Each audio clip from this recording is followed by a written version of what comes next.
In the last video, we saw the equation of the circle in the form x minus a squared plus y minus b squared equals the radius squared. And that allowed us to see that the centre of this circle would be at a, b, and it would have radius r. Remember that bit there is always the radius squared, not the radius. Okay, so an example sketch of that might be something like this. Centre A, B, and the radius would be r. So that's a really nice form for the equation of the circle. The only slight problem is we're not always given the equation of the circle in that form. We may be given it in a form that looks more like this.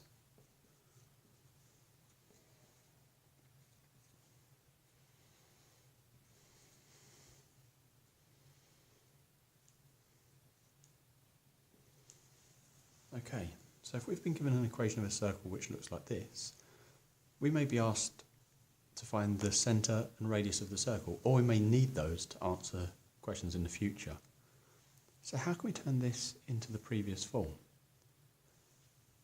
Well, we're going to start by thinking, where before have we seen an x squared term plus some number of linear x's, and been able to turn that into something that looks more like this? That was when we completed the square. So if we remember completing the square, we do that by halving the coefficient of the x, and then we subtract that term squared, because when we expand this bracket we would get x squared plus 6x plus 9. We don't want that plus 9, that wasn't there originally, so we subtract it. Similarly for the y's, we've not done it with a y in the videos before, but it's exactly the same, it's just a different letter. Y minus 4 squared minus the 16, and then I've just got that minus 10 which I had originally.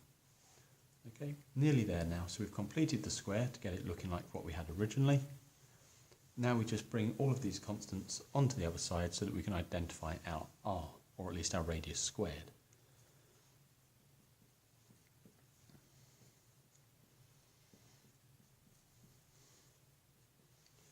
(25, 35). So remember, that is not the radius, that is the radius squared. Our circle has centre, minus 3, 4. Remember, anything in brackets you're essentially solving. And radius, the square root of 35. That is always the radius squared. So if we're ever given a long expression like, or a long equation like that, and we're told it's the equation of a circle, we can complete the square to find its centre and radius.